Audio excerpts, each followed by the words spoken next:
And it's finally time to meet the writers. Rounding up our panels for today, we are getting ready for our final session, and it comprises of three of Sri Lanka's upcoming Amazon best-selling writers, Amanda J, Navin Weeraratne, and Yudhanjaya Wijeratne. Please join us in welcoming them for The Right Stuff, our next panel right here on Main Stage Colombo Comic Con. Let's give them a warm round of welcome.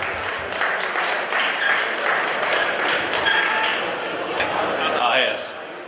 Thank you, Yudhanjaya, for taking a time off from your tattoo to do your panel.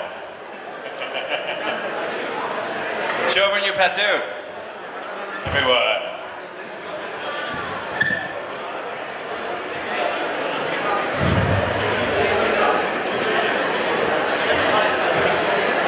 What's up?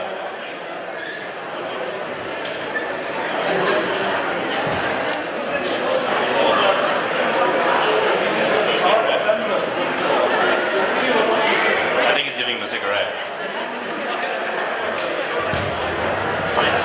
I'm also part of a game that's running around Comic-Con, so I just gave that man the heart of Amanda.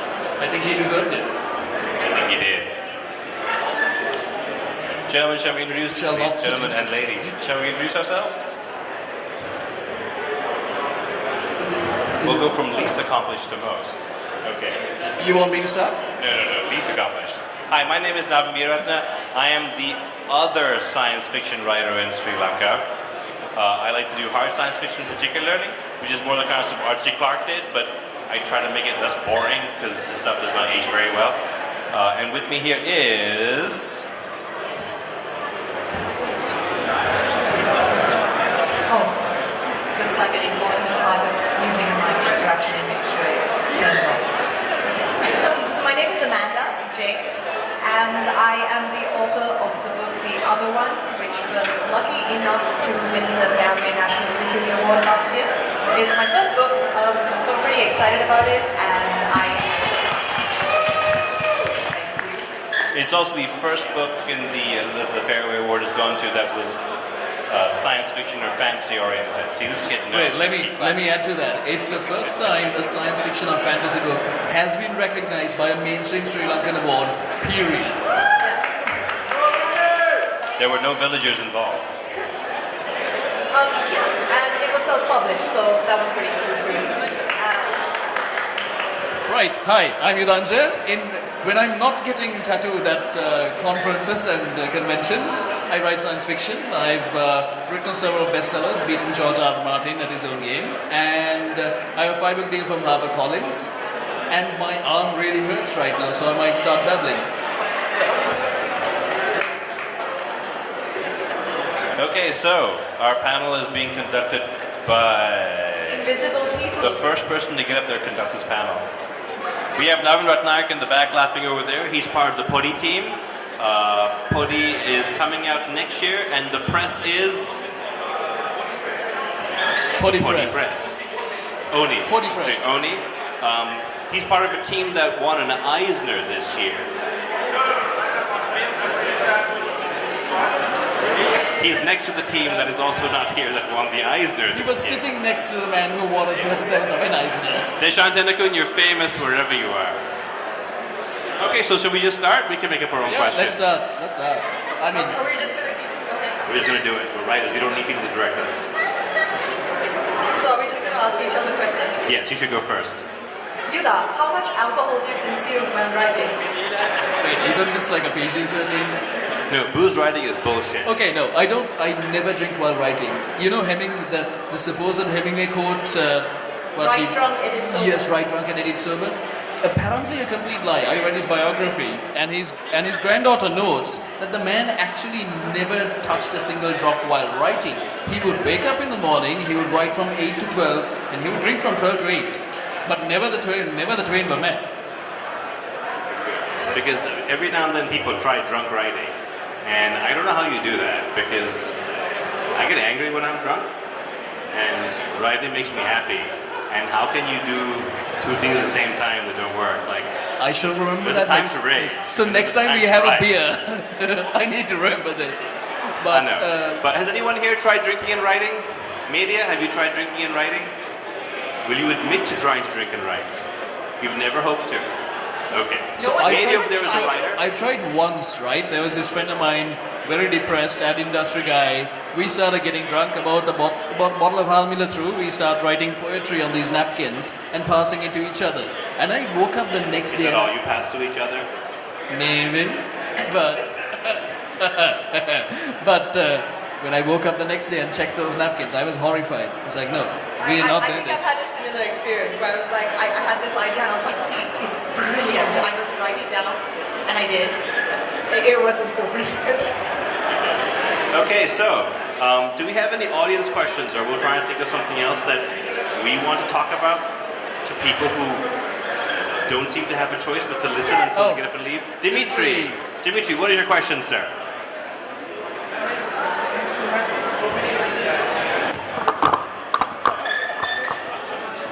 Okay, check. 2 questions. Since you have so many ideas to pick from what to write, question is for all 3 of you. How did you decide this is the theme or this is the story that I'm going to write, as opposed to all the other ideas that were floating around in your head? And how did you take it from that, picking that idea, shortlisting that idea, into getting it into a book? That's question 1. We'll do it the first. Okay. What is question 2 as well? Question 2. That's a very big question 1 you asked. Okay. Question 2, again for all 3 of you, because I've known 2 of you for a few years. I read your first book, which was super. Thank you. And so the question was, once you wrote it, what was the progression of steps for it to be a bestseller on Amazon and whatnot? Okay. I'm going to go first. This is a tough one. All 3 of us will get different answers. Okay, so all 3 of us have entirely different processes, mind you. So what I'm going to say is not what Amanda is going to say or what Navin is going to say. So grain of salt, this is not an absolute answer. So I have this notebook. I'm up to like 16 notebooks now, which are just full of ideas that I want to write. And I dedicate if I can summarize an idea onto 1 page, I will store it in that notebook.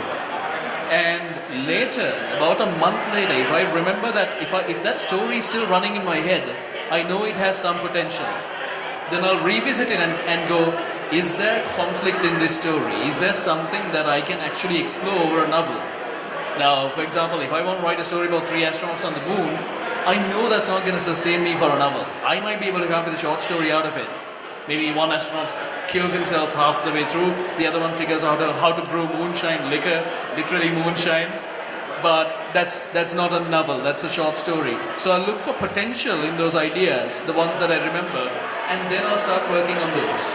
So that's how out of the space of ideas I sort of select what to work on next. As to how that becomes a novel, it's, again, everyone's process is different. I try to sit down every week and get through my 10 to 12,000 words. I know what a novel is, I know the framework of what I'm going to do. I know I'm going to write 40 to 60,000 words. I know where my beginning, my middle and my end is. You have rough ideas of structure. You have the beginning, middle and end point, and you're basically guiding you're dropping your characters in these situations and you're watching them progress from one to the other. And I know that I have to do this for 60,000 words. So what I'll try to do is I'll try to get like 10,000 words in on the weekends, Saturday and Sunday, buy a couple of packets of cigarettes, and just smoke and write. And usually I get through like 12,000 words on a good weekend. So by the end of a month and a half, I have a good first draft going. And then I'll let that sit. I'll go over it again and again and again, and there comes a time where you're like, okay, this has to be done. Let's get this out there. Great, so my process is, I think, not as systematic as Yudha's is. I wish it were. I am, I think, one of those people that's known to be very emotional. The way I write, the way my approach to it is very, very emotional. So there are days where I just get so inspired and I want to write a whole lot, and there are days where I just sit in front of my computer and I'm like, it's not going to happen, and I don't try to force it on those days. I am working on trying to be a little bit more disciplined about it, but it's been slow going. When it comes to ideas, I think similar to Yudha said, and I think this is the same for anyone that is interested in writing or telling a story in any sort of way, you have ideas that come to you every day. I'll have 3 or 4 ideas come into my mind, like in the morning, I'll think about it. But it's the ideas that don't go away, right? It's you sort of have them in the back of your mind for a week, for 2 weeks, for a month, and if those ideas don't go away, that's when I really start thinking about it properly. And so my process is I'm a heavy outliner. I generally, with the other one, I didn't outline as much as I should, and I felt that I hit a lot of roadblocks and had to jump over quite a few hurdles when I was going through that process. So taking from that, now I try to outline as much as I can, which has helped me. Not everybody likes to do that as much as I do, but definitely for me it was something that was very useful. And then it's just a matter of, after you have your outline, then you start focusing on stylistically how you want certain things to be told, and then you just got to sit down and bash it out. So the stories that come easily for me are the ones that I stick with. I remember seeing J.K. Rowling doing this session where she showed her outlining process. I think that was similar to yours, but she had like a very complicated system where she had like a spreadsheet set up. So you had the character, you had Harry, Draco, Voldemort, so on and so forth. And on the left field, you had the times in the book. So here's the first term, here's the first month, the first week, all of that. And you had this spreadsheet of what is this character doing at this particular time. And this entire book was basically a giant Excel spreadsheet. And there are people who write like that. I fail at outlining most of the time. I can just do one to this to that and then somehow bring it in between. How do you do that? Well, in writing we talk of people who are pantsers, and the other is what? Planners? Plotters. Plotters and pantsers, right? A plotter will sit down and outline, okay, here's what's going to happen, here's what will lead to the next. He'll have a full outline of what will happen in the story, sometimes even by chapter, right? A pantser is J.R.R. Martin. Like, I think I would have this person get in the plane, and the plane, he will meet a person who he will fall in love with. Okay. And the plane will crash, and they're on an island. I didn't see them ending up on the island. I object. I didn't see them eating each other. I object. Not because you're a pantser. I'm a pantser, but I object to But using don't- J.R.R. Martin as a good example But he's of the pantsers. ultimate pantser. I would say Stephen King, because Stephen King outlines the process like, I'm going to set up this situation, I'm going to drop all these people in there, and after that I'm just going to see what they do. Okay, but GRM is a pantser, so I could use He it. is a pantser, but he puts on his pants very slowly, if you know what I mean. Right. Very slowly. Yes, he's still putting on some pants Yes, right now. exactly. Right now he's at their workouts. So I mean, some of us Anyway, can dress ourselves. So you've got those two impulses, right? And writing the seat of your pants is really fun, but you end up with garbage usually, because where's it going, right? It's just like, where am I going with the sentence right now? You have no idea, neither do I. But if you plan things out, the pressure there becomes, okay, I'm sitting down in one sitting to do this. Everything is falling from the principles I want to write about. The themes lead to the characters lead to the story, the conflict's all built in. I have my plot, I know my structure for conflict, for resolution, I have all that there. Great. Do I actually want to write this now? Is this fun? Is it interesting? So you find you have to strike a balance, where on one level, you know what's going to happen in your story, but you don't plot things down so far, there's no fun writing it.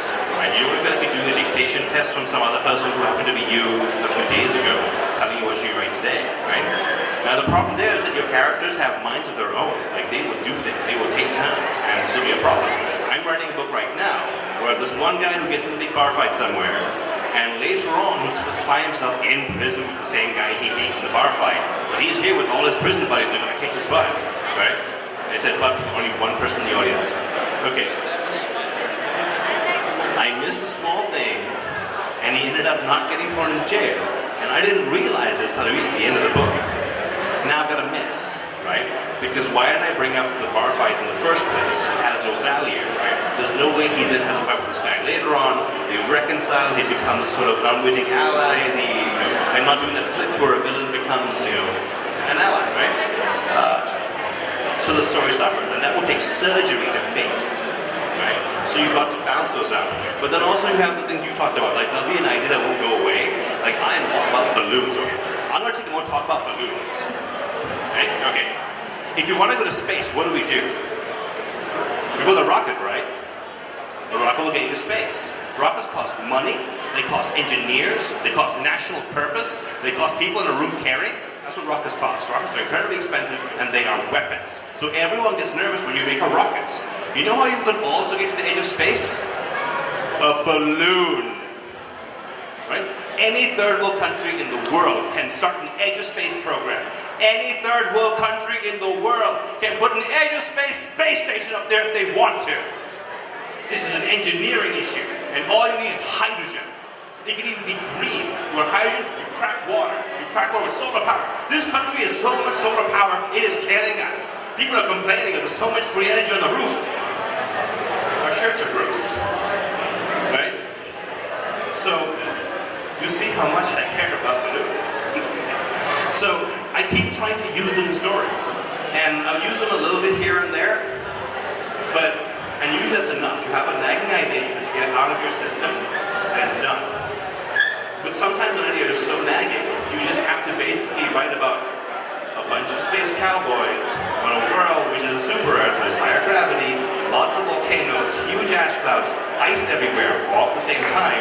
Only way to travel above that cloud is in balloons. Sometimes you're forced to write a book about an idea you can't get rid of, and only after you finish the idea, then it stop talking to you, and you can move on. So it's a conflict, you've got to try and balance the two. And I would like to say that I take the literary route, where I go, okay, here's some themes I'm already about. I'm right about the Buddhist singular conflict with Muslim people here, because hey, let's have a stupid war for no good reason, right? I'm already about that. I'd like to say it's how my process works. I pick a theme, and everything flows. But sometimes, there's just a cool idea, and I go, okay, I have a cool idea when I work. I really like this idea.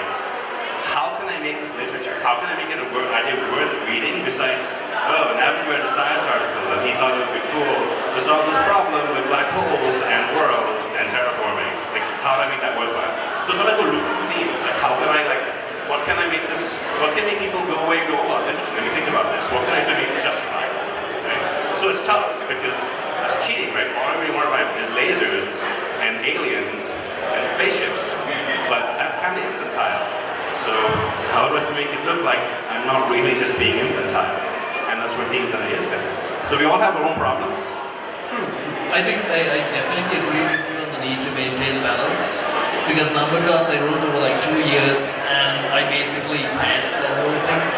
And I ended up going back and changing little bits of it so many times. The damn thing took 2 years.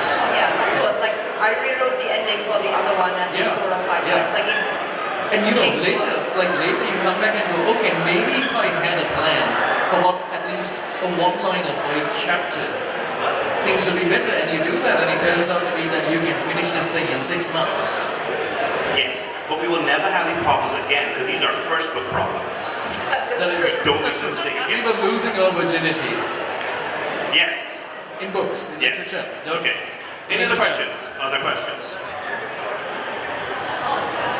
Question 2? What was question 2? How to become bestsellers? Question 2 was how do you get your book onto Amazon and then go the route of being the bestseller? You go for that. Part of it is sheer dumb luck. There is an element of that. Part of it is good marketing, and there are authors who would have you believe that they don't do marketing. That's bullshit. Everybody does marketing. When you have an ego large enough to put 60,000 words out there and charge people money for it and say, well, I want you to read my work. Yeah, you also want to push your work a little bit further and make sure that people actually read it. So everybody does marketing. Some people go about it in very roundabout ways. Some people say, hey, you might I've done this thing where it's hey, give me your email address and I'll send you my book. And the best part about that is, if they like my book, I will send them the next book. And we build up a lifetime relationship with that reader. We've done this with 2,000 or so readers so far. So there are various tools and techniques to get your stuff out there. So part of it is luck. About 30% of it is good marketing. And the rest of it is, honestly, I can't quantify it. It's a question of can you write a really good story that you know is better than the other stories out there. So I'll talk about the marketing part of it because that's easiest to explain. The first thing there are lots of routes that you can go. You can do paid marketing, Facebook ads, promos, all that stuff. You can work on reviews. You can have journalists read your work and talk about that. You can work in anthologies. Like I do a lot of anthology work. I look for other authors who write in the same genres, work in cyberpunk, which is my preferred genre, and the tropes and constraints that I want to work with. I look for the authors and say, hey, why don't we get together and why don't we design an interconnected world, and why don't we write stories in it? So we did this recently with a book called Space Force. Space Force 2054. Yes, so 2054 was this anthology I launched with 2 South African authors and an American. She's a director, she's in theater, she does a lot of stuff. Writing sci-fi is like 1% of what she does. But I came to them and said, we all write the same stuff. I read your stuff. You've read mine. We all left reviews on each other's stuff. We all discuss these themes and these problems. Why don't we create a world? So we started brainstorming and we set up this world called 2054, where we postulate what the world will be like. Hard research, about a couple of months of research, and then we said, okay, each one of us will write a short story, set in that world and interlink with each other. 4 short stories adding up to the size of a novel. So I wrote about Sri Lanka, and I wrote about people mining thorium off the coast of Sri Lanka. We have a ton of thorium between India and Sri Lanka. That's a safe alternative to uranium. Roughly 2% of the radioactive waste. We have that shit lying there, we're not using it. So, like Navin, I want to talk about a concept or a piece of technology that I found fascinating and that I know is going to be important in the future. So I wrote about that. Another guy called Jason Bergloff, who's one of the South African authors, he said, I want to write about Israel. I want to write about what happens when religious societies constrict on themselves so much that they start developing technology to wall themselves off from the outside world, and what happens then.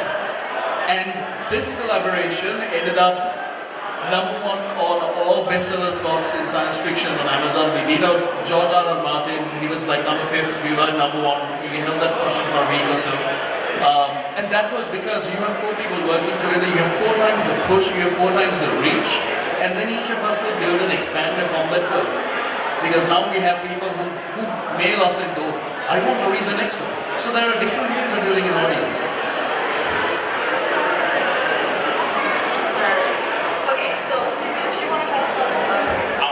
Space Force. Okay. Who here knows what Space Force is? Apart from BS. It is BS, yes. But who else was right about Space Force? I did not say what I meant by BS in front of a child. Anyway, so Donald Trump, who is such a genius, he who doesn't know what the nuclear triad is, decides we'll make a whole new armed force, which he calls, that's right, Space Force, right? So we have some friends who are like Iraq War veterans, and they think this is absolutely freaking hilarious, right? Like, how could you be more ridiculous? These people voted for Trump and they think he's a dumbass, right? And they go, okay, what can we do with Space Force? So, and there's a whole circle of like American writers who are like all ex-military, who write about space marines and like orbital drops and huge conflicts, right? And they have these big mailing lists of people who like stuff who want to read it, right? So we have a friend of ours, a guy named JR, who has gone, you know what? Who got shot in the head in Iraq. Shot. Yes, developed PTSD, went back and started writing and caring for his family with 2 autistic sons and a wife with a broken back. He's a book center, he's writing. Okay. So JR goes, okay, hey, people would think military science fiction writing lists. What if you write to your fans about Space Force? Can you sell these stories to them? They're like, yeah, sure. We have all these Donald Trump voters who are on our rolls who will read Space Force because they'll think it's great. We also have people who hate Donald Trump on our rolls, and they will read Space Force stories and they'll think it's great, right? So JR's on read about people kicking in doors, you know, in like the People's Socialist Republic of Proxima Centauri B, right? Because they're the space commies, right? And people running out for America, rah rah USA, right? Fighting commies in space. Meanwhile, I'm going to talk about things like, okay, so how do we make this work? Like, I mean, people who like write about, you know, people kicking in doors are good at that, right? But we're like the hyper nerds, so we're like, okay, why are there space communists? Okay, for that means, let's say we have AI. AI become more advanced, sit down and go, look, people, you're unsustainable. Like, you don't know how to distribute wealth, you wreck your environment, you pass on your problems to your next generation. This is not scalable to the universe. What can we do to control you? I know. We'll teach you to consume less, be better educated, more responsible, look out for your neighbors, and the way you distribute wealth needs to be changed. We can use existing ideas in your own culture, fund them a bit, support them a bit more. No one needs to get shot. Now you have space communists, and the intellectual heavyweights are actually intellectual heavyweights, giant super brain computers. Space communists, okay?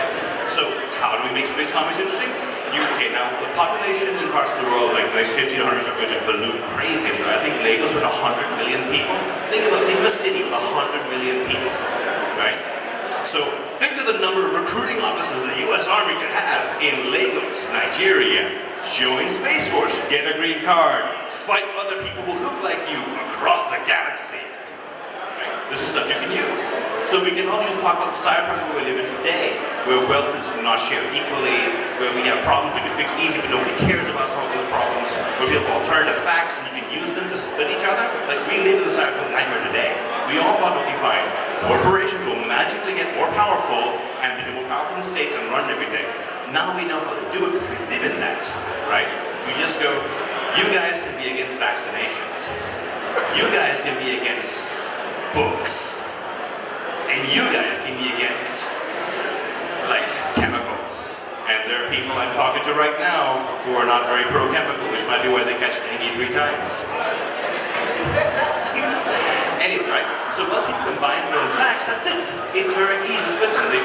They can't vote and have informed governments that will look after their interests to curtail corporations. We live in that world today. We have already lost the corporations, right? So we use stories to talk about where we live in today. I met a gentleman today from Columbia University who was trying to look at the same problem here. Like how can we talk about issues of, our own ethnic conflict 2.0 we're trying to have as hard as we can apparently. But also write about our own mythology. How do we make that something we can use to include people as opposed to exclude them? Can we have other questions from the audience? Especially ones that make us argue. Navin Weeraratne. Sorry. You should ask this question too. Can I ask Amanda about her book, the experience of winning the Fairway leaderboard, and your book it's steampunk fantasy, right? So, what are your influences? What are your opinions on the state of fantasy writing now globally? And what do you think Sri Lanka can contribute to that set of voices? So a lot of questions there, but let me try and see how I work through them. I didn't intentionally try and write this particular book. This book is just something that happened because, like I said, there were these ideas in my mind. They didn't really go away, and then these characters emerged from these ideas, and I was just writing. I wasn't writing to satisfy a particular genre. Rookie mistake. That will never happen again, because it was very difficult actually to try and then try to think about the genre and think where does it fit, because I didn't approach it like I was going to write this steampunk novel. That wasn't my approach to it. My approach to it was, okay, there's a story in my mind and I need to build a world that can support this story and give it a platform for my characters to interact. And then it was only after the first draft was out and then I gave it to my friends to read. One of them thought it was about cats, but some other people but Sandhu actually pointed out, he was like, okay, this is actually steampunk, have you considered that? I was like, hell yeah, actually, it is steampunk. So it wasn't something that I went about very consciously. And look, this was my first book. It was the first time I wrote something that I let anybody else even read. And I was really nervous about the whole process. And I just wanted to get something out there as soon as I could, just to see what the response was, to see if it was any good. And that's what really led me to self-publish. Did not expect the response that I got from it. And even applying for the Fairway Award wasn't necessarily something that I banked a lot on. I heard that there was an award. I didn't even have physical copies of my book at the time. I had to quickly order some from Amazon for myself and send that in. And just to get shortlisted, for me, I was just so mind-blown. I went in telling my husband and my friends. I told all my friends not to come because I was like, there's no way I'm going to win this. it was up against some very good books. And Yeah, but they lost. But they lost. no one loses. But that was a good moment because we were in the audience and there were people who were like, oh yeah, we know who's gonna win, and it was always these traditional books. They're good books, mind you, but done and dusted topics. So for us, we were sitting in the back and we were like, we hope this, oh shit, it's winning. And that was brilliant. For me, that was very, very significant because it really was a reflection of, I feel, Sri Lankan society willing to accept something that was a little different from what was traditionally accepted. So that was a big deal for me, and I was really happy because afterwards, obviously, I got a bit of publicity from it. I'm not very good at the whole marketing aspect of it. Like these guys are kind of, the whole thing makes me feel really anxious. So I did get a bit of publicity. You're better at it than I am, though. I refused to talk to a reporter earlier. I was like, I can't do this. I can't talk to her. I mean, I've just printed the sheet saying, if you like my work, write your email address. And I've Don't never, talk to me, just yes, write don't it talk to down. me, just write your email address down. Writing. Yes, just give me your email address. I don't talk to you. But the amazing thing about it is that a lot of the other young people have been coming up to me and telling me that they're working on their books. I spoke at a couple of workshops at schools, and I had teenagers come up to me and say, I'm working on this sci-fi novel. And for me, that was just mind-blowing. And people have been in touch with me for advice, especially on self-publishing, especially women in writing who are looking at self-publishing, which again is something I don't feel that happens enough. So yeah, the whole process has been great.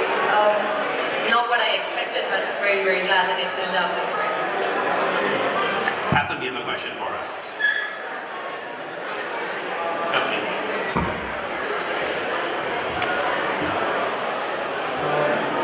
We have seen, I've been a fan of retrofuturism for some time, retrofuturism, and now we have Afrofuturism. But now Asia futurism. So the thing is, Asian futurism is slowly on the rise. We haven't, 10 years ago, if you tried to look at books that were, breaking into the mainstream, you'd find most of the aliens attacking New York. Now, 10 years later, you'll find that these aliens actually do hit Delhi and so on and so forth. But there's a lot more work to be done.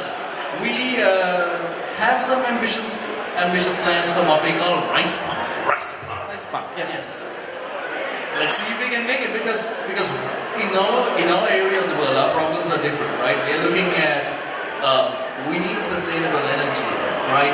We need to sort of break free. Like our ecosystem of agriculture is vital to us, and we need to break free of how do I condense this? Certain systems that are in place that make sure that we get certain patented seeds, and those only last a generation. So we have vendor lock-in, and it's not just software, it's an agricultural ecosystem where we will purchase seeds that do sprout and then wither and die, and they don't persist into the next generation. We have to keep going back to the same supplier, and thus that supplier eventually takes over our agricultural ecosystem and then raises prices.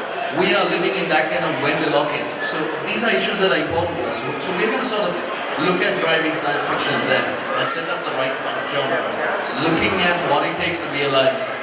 When you're living in tiny countries, when you are sort of even politically, you are in the middle of Russia and China and America, and you don't really have a clear out. Your president can't stand up and say, we protect the free world. No, your president is as corrupt as the rest. And we all take collective moments like anyone who gets up and says, oh, America protects the free ones. You go, piss off. We didn't vote for you. No, stop saying that. Really gets to me when they say that. That aside, our presidents are not going to, if we wrote our presidents into a book, right, they would not stand up at the nth moment and give that rousing speech and say, we shall overcome. They're going to be talking about how they want all women to be reborn as men and so on and so forth, if you know what I mean. So we have to write about these issues that we face that are slightly different from what the rest of that world faces. And thus what the rest of science fiction is covered. Give us 10 more years. Ask us this question in 10 years. We'll have something sorted. No, ask us this question in a year. We have work to do. What are you planning to do for a year? That writes very fast. Dude, I have Quit your day job. I have five books Your day right. job. I have 5 books right. Okay, 2 years. 2 years. Let's compromise. 2 years. Ask us a question in 2 years. Questions? Deshan Tanaku, if I'm pretty enough to take a picture of you, gotta have a question. That is nice for me. Is that good? That's Question gaudy. back there? Yes. That's very gaudy for a man your age, man. What are you doing? Come on up, Chris. What are you doing, man? What are you doing? He can rock it.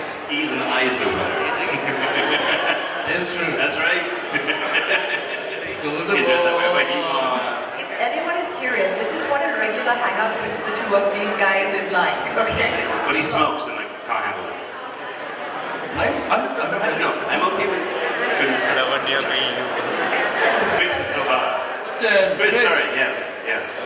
So I in between one of Navin's monologues, and I got it in Great monologue. small. Frantic. Sorry. So my question is, you were talking a story idea and writing it down until it's off your head, until it's out. What do you do when you don't know how the story ends? That's tough. Have you read Burning Eagle? If you haven't, lie and say yes. Yes, thank you. I'm so glad you read that book. I have no idea how to write the sequel. Right now, I run role-playing games, like science fiction role-playing games mostly, and I find those are great for working at developing a universe and building a world. And the books I think I'm most happy with, the most interesting I think I feel, are the ones where I'm going, you know what?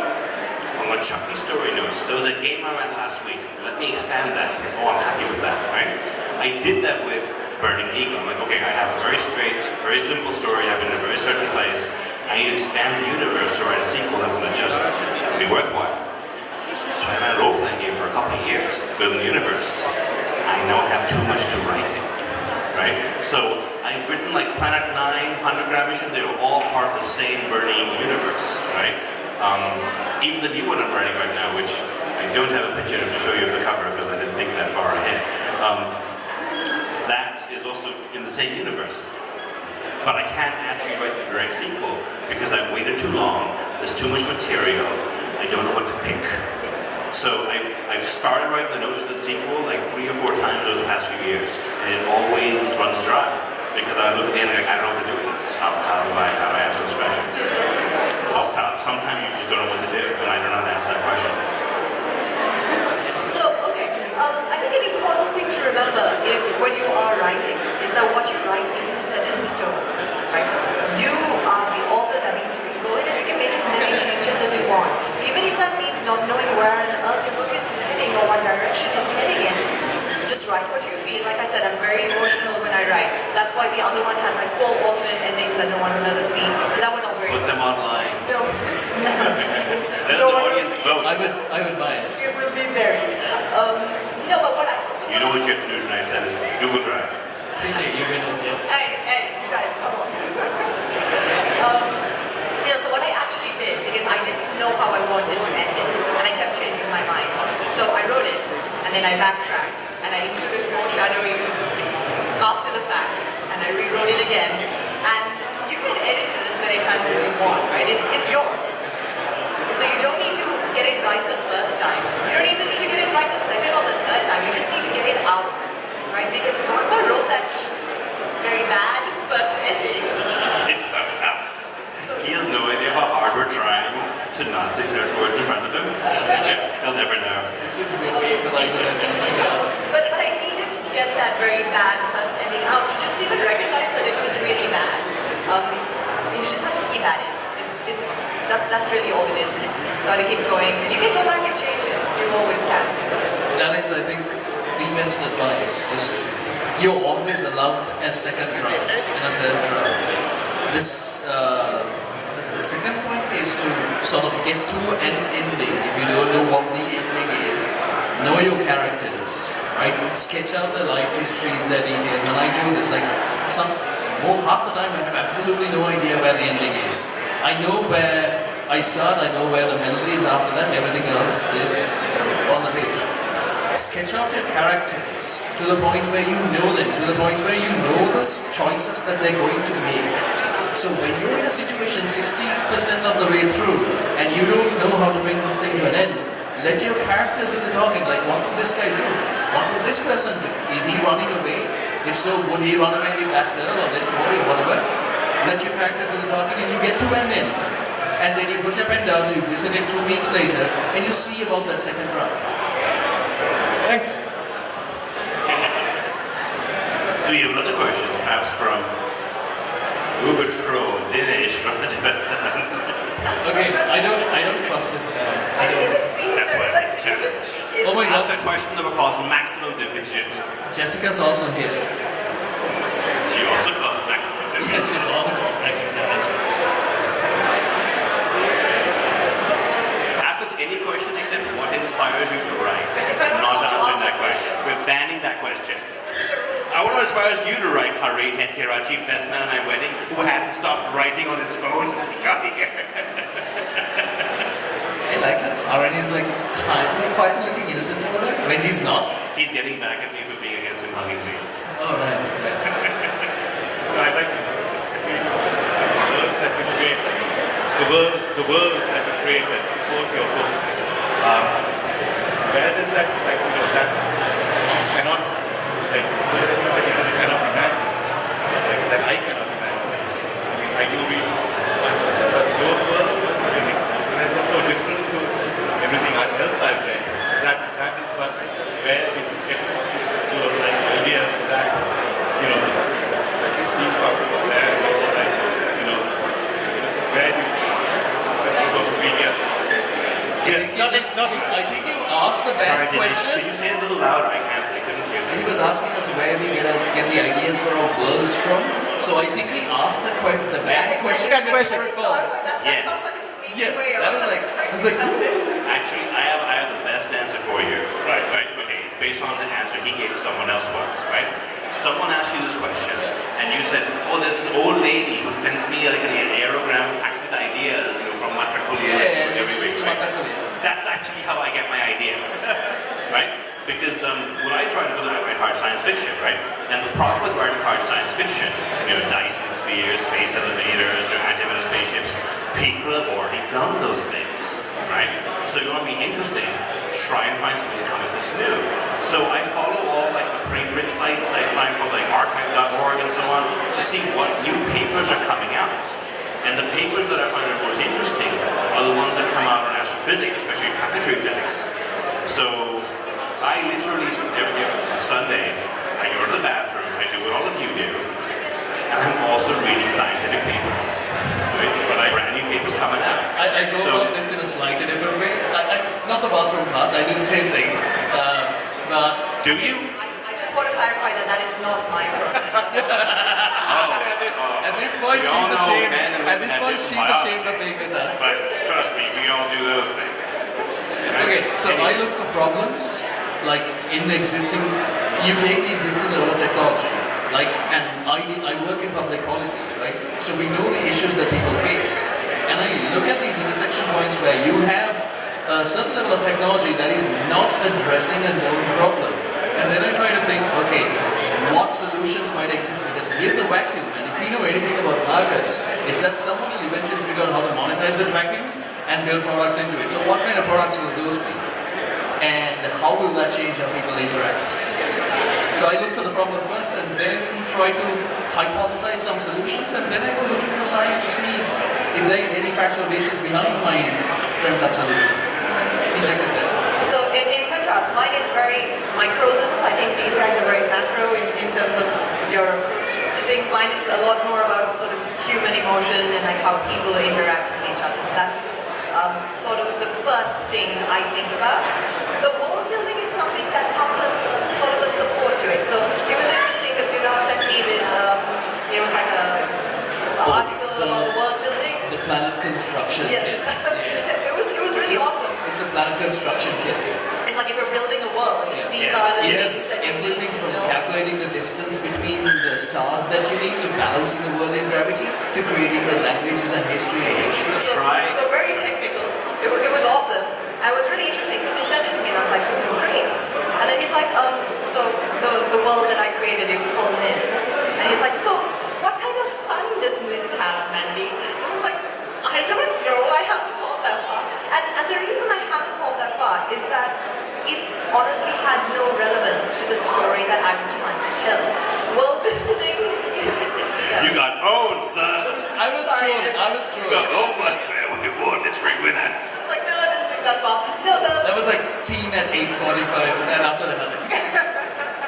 No, the thing is, when you're world building, it's very interesting, and I have tons of pages of backstory about the world that I was building, right? I have histories, I have little mapped out drawings that I've done, I have all of that.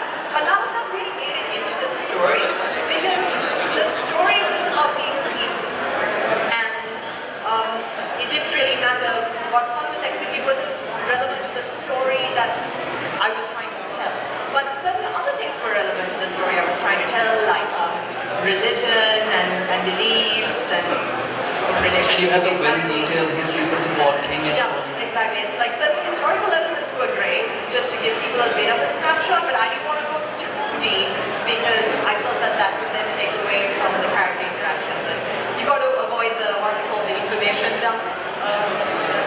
So I took a course from Brandon Sanderson to talk about world building, right? And he's, well, the New York Times bestselling author of so many books, and he talks about the iceberg theory of world building, where here's the shape of your world.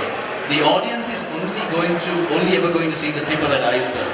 So the author or the designer has to make the choice. Do I build the whole world?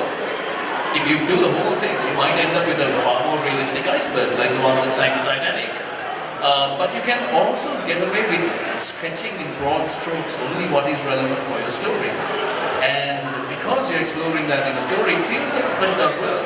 But for Numbercast, where like I sketched out Silicon Valley, I sketched out the companies, but I sketched out New Delhi, I sketched out China and all this, but I didn't sketch out the space program. And I didn't actually... Lazy, right.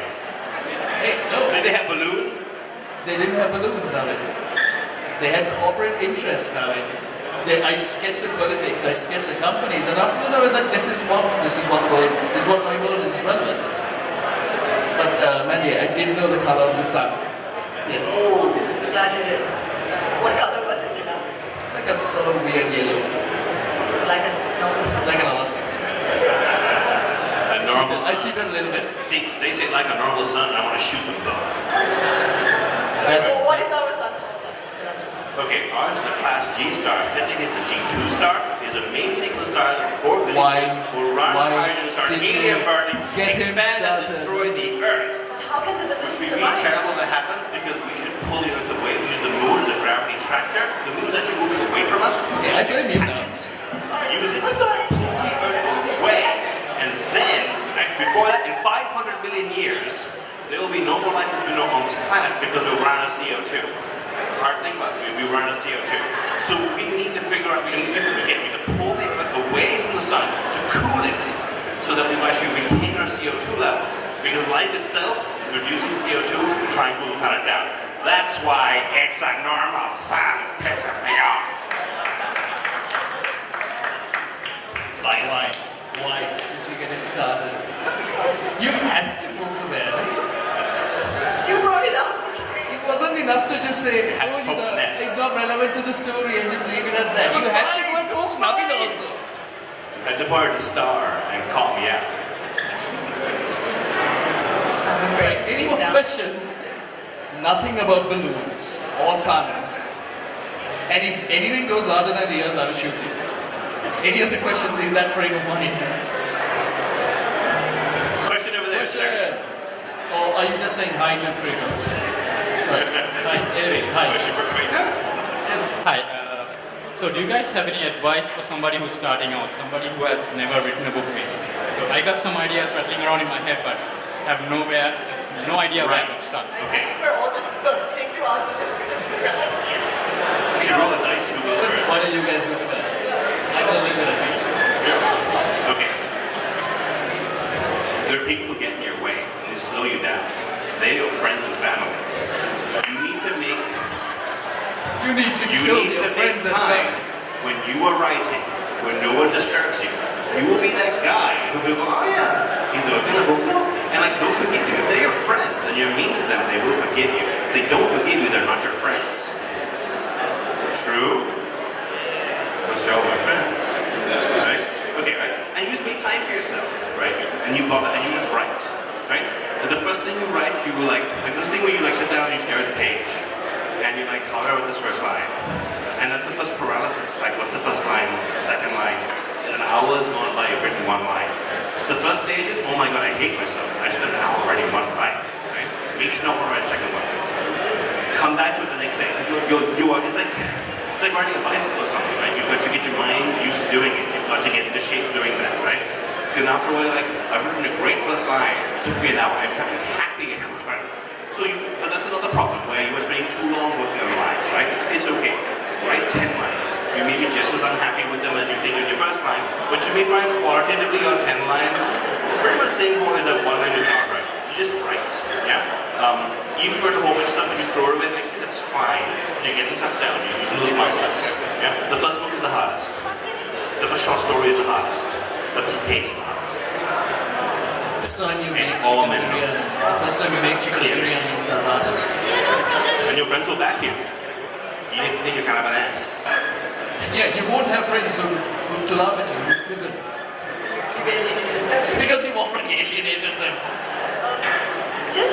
Just do it, man. Stop thinking about it. That's how it is. And you don't need to approach it in a linear way. You don't need to sit down and write chapter 1 and try to think of the first line.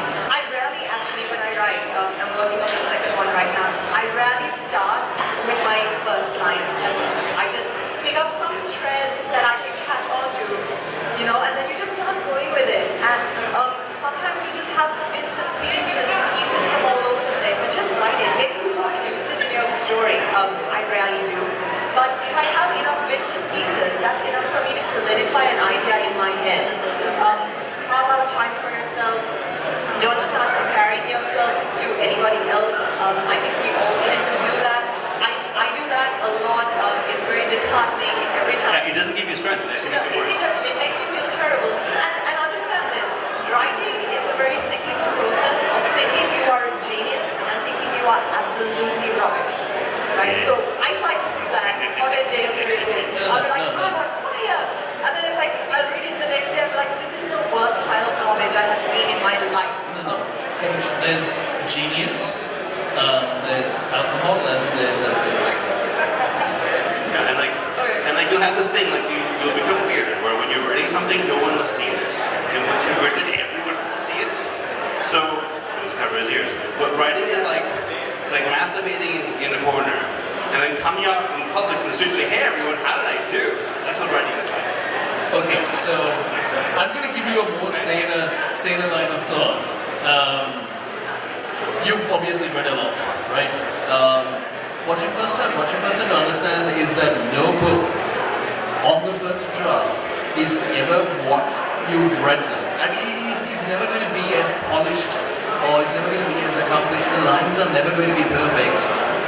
If you read a Neil Gaiman book, right, and you look at this, and you read the page and you go, holy shit, this guy can write. That's not what his first draft looks like. He goes through 6 drafts to get to that point. The first draft generally looks something like, okay, there's a cat, and the cat shoots the guy. And that's generally like your starting point, and you put like another sentence down there, and another sentence, and maybe you come back later and you see how you can expand those sentences out into story, narrative, and the whole 9 yards. Always remember that your starting point is not going to look like what you think a book should look like, and that is very important. Because don't fall in love with what you're writing. Yes. Murder your babies. Because when I started, I was like, when I started this, I was like, I would keep editing every single paragraph and chapter, trying to get it perfect, because I had read all these books where those paragraphs and chapters are perfect. So I thought, this is how the writing process should work. It's a very linear thing. Sentence to sentence, you need this level of discipline and perfection and structural integrity. No, you don't. You drop stuff in there, you expand them, and you fit the pieces together. It's like building a giant jigsaw puzzle. There are going to be key scenes in your head that are almost fully fleshed out, and you may not have anything connecting them in between. So you write those key scenes like Amanda said. You write those, and then you figure out how to bridge them. And you don't never think of it as I need to go line by chapter by chapter. That's setting yourself up for suicide. Slow, sad, suicide. A slow, sad suicide. Thanks, guys. That was great. Question.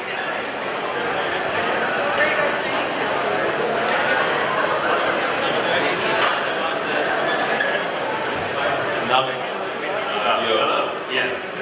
Please keep no balloons. Looking at you at an angle where I don't have to step back or crane my head. This guy's the tallest. Can you stand up, sir? How tall you are? Can you please stand up? Come on, come to yourself. Right. Yeah. Right. So usually we are like, oh hey CJ.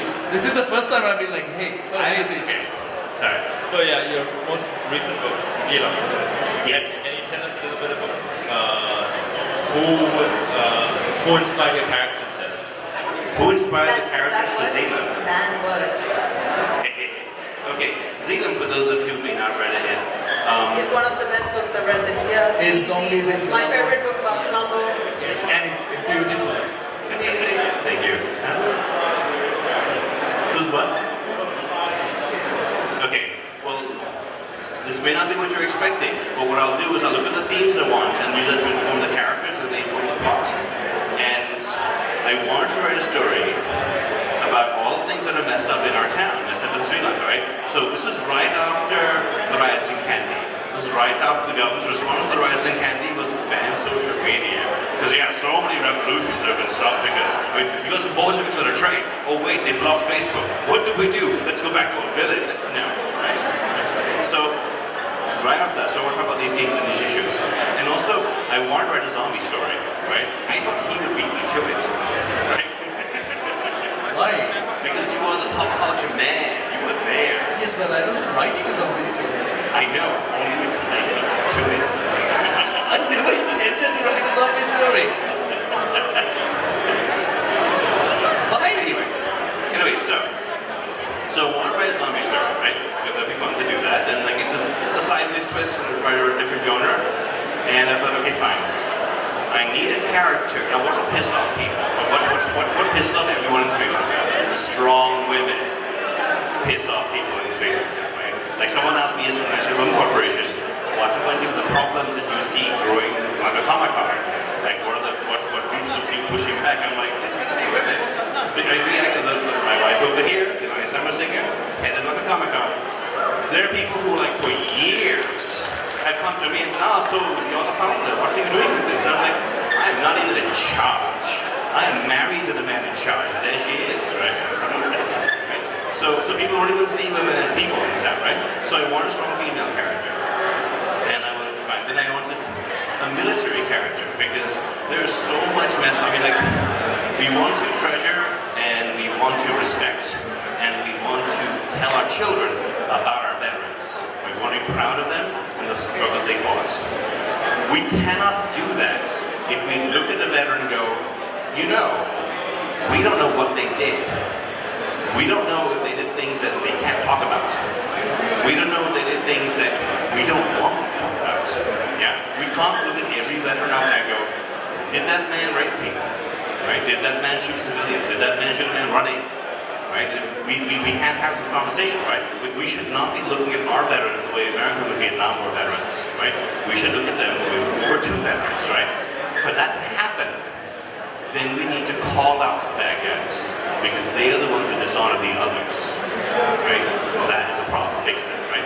And I want to talk about like how do we deal with that part of the war? How the government has protected people who have done bad things and continues to do so, and creates a culture of impunity, which comes out everywhere. For example, when we send peacekeepers to Haiti, like, oh my God, do you want to learn about like why you do not want people coming to your country with guns to help you? Forget Iraq, look at Haiti, right? Everyone who went to Haiti messed that place up. Everyone went to help Haiti with a gun, messed that place up. Only the Sri Lankan military got kicked out for it. So how bad were we, right? We learned all those lessons in our own country to each our own people, right? So how does a veteran who was conducting himself honorably stand up and look at a bunch of young people and go, I bet they think I'm a rapist. How do I deal with this? I bet they think I was artillery on civilians in a refugee camp. How does that person feel? And how does it feel knowing that someone else got away with it? That he he said anything about that person, he would get in trouble. How do we deal with that? Zeal looks at that, right? So I want to talk about that, right? The problems, and also like, it's a Sri Lankan story, right? If the world is ending, we will probably be in some fault because we didn't take it very seriously. Someone didn't do their job right.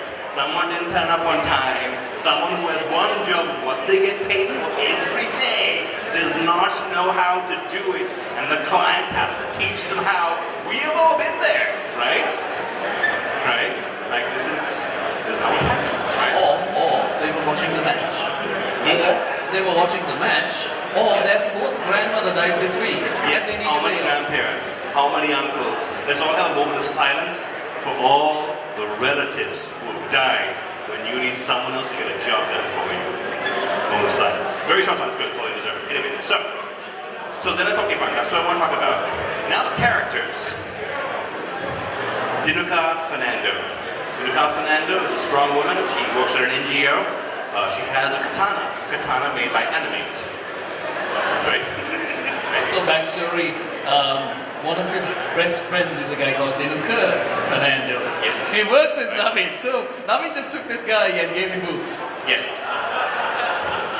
Yes, I suppose you could say I sat down for a moment and thought about Dinuka with boobs.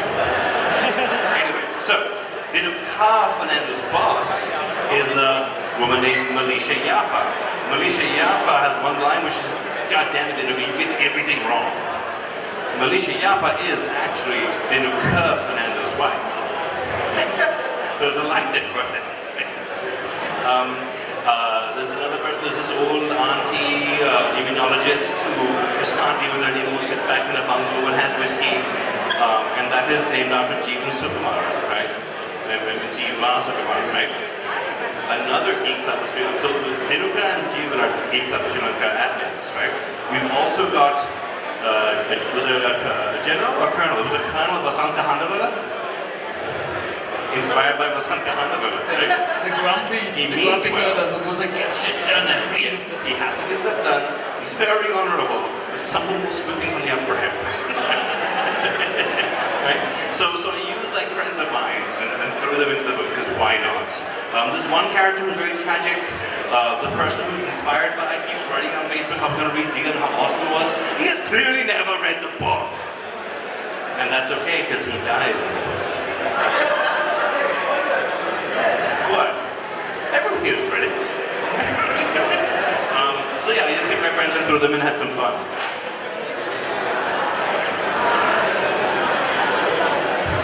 Now we know why he got to that part earlier about not having friends, right? This is why he They slow you down when you're trying to get work done. True. But I do appreciate you putting Learnasia and Zealand. Yes, Learnasia is there. Yeah. The Women in Media Collective are there, but they're renamed as some of their names they had before right now. Hakatu isn't there. I mentioned too the BBC singer reporter, what's his name? Yes, Azamami. I mentioned to him that he's in the book, and he kind of went like, okay, a strange man. I mean, he's in it. He took the bit where people gathered the steward and plan how they were trying to save Colombo and like go back out. And people were like, why aren't you writing about God? Why are you not set in Colombo? I'm like, I don't get up much. Right? It's set in Colombo because where I live, right? So. Okay, yeah, my question was to world building. How far would you think the world, like you said earlier, like the reader only sees the tip of the iceberg, right? So is it really necessary to go through all of that if they're only going to see the tip of the iceberg? I think very much so if you want your story to really feel authentic, right? Backstory is something, it's just so pivotal because like Yudhanjaya said, a lot of writing is just putting your characters in a scenario, throwing some conflict at them and seeing how they react.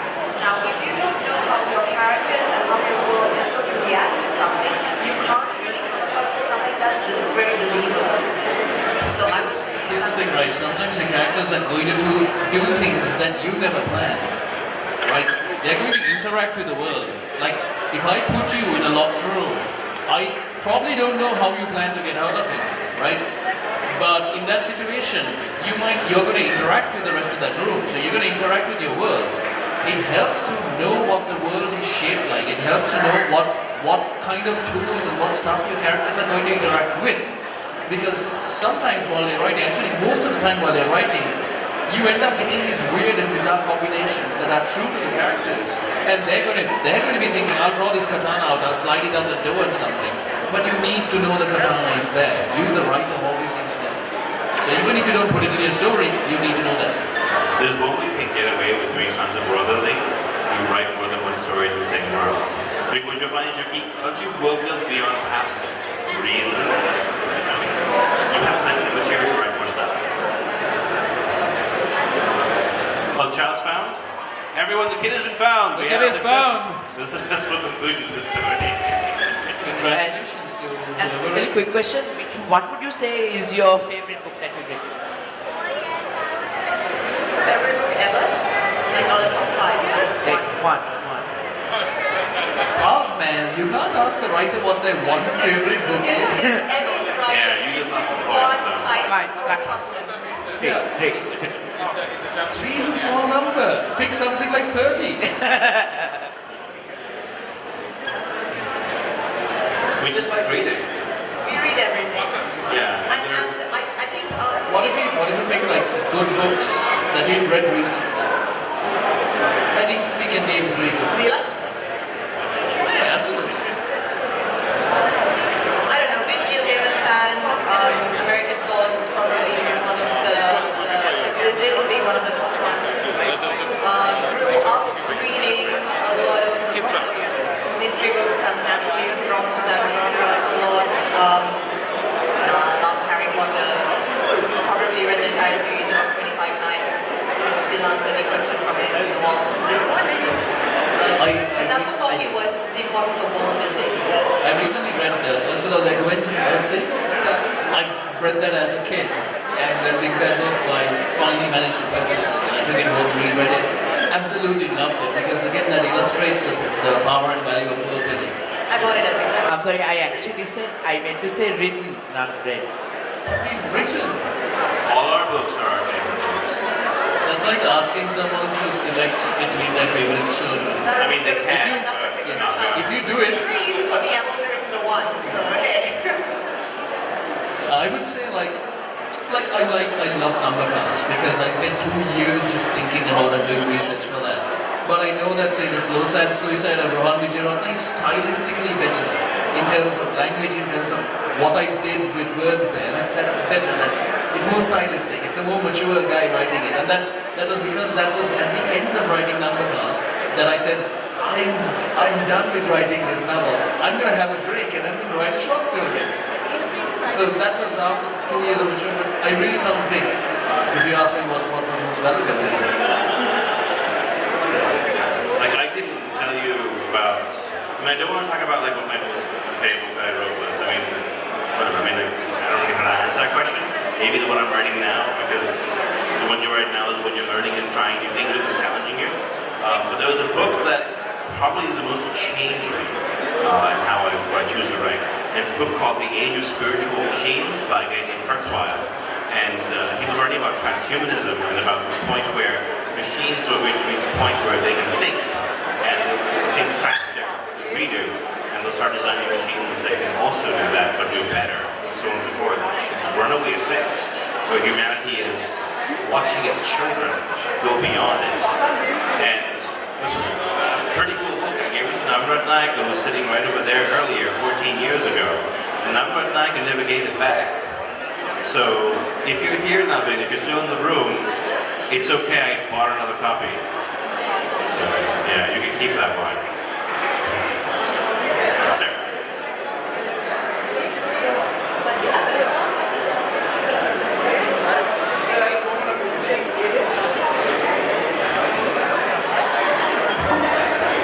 Can we get some water? Channahi, about writing characters, I mean, I can sort of put an idea down on paper, but my characters totally suck. Any idea about writing the characters to make the story work? Steal your friends. Start with your friends and family. Like, because the thing about it is like, So we were talking to George Christic yesterday, right? About how Blizzard this character, because they start with these tropes, like the paladin, like the good paladin, they make them the ultimate best paladin, and they flip it on its head, where the paladin turns out to be a complete sociopath. You have the orc, Hellscream for example, who is the most bloodthirsty orc, and then you flip it on its head because this guy is a political leader trying to get the orcs to get together and form their own proper civilization. So they go about like starting with a stock trope and seeing how do I make this thing grow in ways that nobody has seen before. Another way is to do what Navin does, which is to steal his friends and family and just put them down on paper, give them different names, make sure they can't sue you. And I think very importantly, never forget that there's no such thing as a good guy and a bad guy, despite what you might have grown up believing, right? It's very easy when we're younger to pick out the bad guy because he's the one in the black cape with the shady looking mustache or something like that. But bad guys now, the real bad guys, generally have some, there's a reason they're bad, and that could be sort of just ideology that doesn't match up with what we believe in right now. But even bad guys, when they operate, they're not operating on this notion of just simply being bad, right? That's not what it Always a great line, every villain thinks that they're the hero of their own story. Yes. Absolutely. Like Hitler thought he was doing the right thing. And so when you're putting characters together, remember, shoot for shades of grey. You know, don't make them super dark. Don't make them, well, because no one wants to read about like the perfect hero that doesn't do anything wrong. I mean, that's just boring, right? No one wants to hear Because about you can't relate to people who are perfect, right? Like, who's perfect? Oh, yeah, Dinesh. Okay, except for Dinesh. Right? Except for Dinesh's extraordinary handsome face, which is not here So, right now. so your characters are really interesting, they have to have flaws. So it's not just a matter of like, do you make bad things happen to them so people want them to succeed? You also make them probably bad people because maybe want to think that they're real. And they have to struggle with that and try and do the right thing. And for me to do is I think to have my villains be maybe the good guys. Like they're clearly doing things that are wrong, but you don't decide we want to win and let them mess people up. That's fun. So in chess, do you play chess? So there's this basic move called pinning, right? Where you basically set up a move so that your opponent can lose one piece or another, and he has to choose between the two pieces. Does he use a rook or a queen? And it helps when you put your good characters in that kind of situation because they get to make a moral choice. Sometimes someone might have to say, choose between, do I save my mother or do I save a million people? Right? And they might be they might be the archetypal good person, but there is no good choice there. No matter what you pick, someone's going to come after you. So that helps to flesh out characters. Just think like, what would this guy pick? And that really gives you the parameters of his character, and you know how he's going to interact with his world. And when I started off, something that really helped me to remember this was I found these lists, right? And you get plenty of them online that will ask you very interesting, introspective questions about your characters. So it will ask you things like, what do they hold most dear? What do they hate? What are they jealous of? If they could change one thing about themselves, what would it be? So for me, I actually spend a lot of time answering these questions. Again, a lot of these never make it into the book, but it really helps me have a really solid idea of what this character is, and just to always make sure every time I throw some sort of conflict at them, are they reacting the way that I intended for them to react? I can change it if you want to, because like I said, nothing's set in stone, but it's good to have these things as a starting point. And I think it is in the NDA as well, right? Where in Dungeons and Dragons, we end up creating a character class, figuring out what their strengths are, their weaknesses are, and we set up backstory. Yeah, I also think that's the best way to do it. Okay, and on that note, we have to wrap up because we've run over time. Thank you all very much. We really appreciate you getting sat here and not left. Thank you so much. Number 9, you keep the book. Now you know more about balloons than you ever need. Balloon Space Program, Edge of Space. I also 2019. never talk about suns in front of these guys again. Never. You lost that one. You bring the sun, we'll bring the thunder. All right, ladies and gentlemen, thank you very much.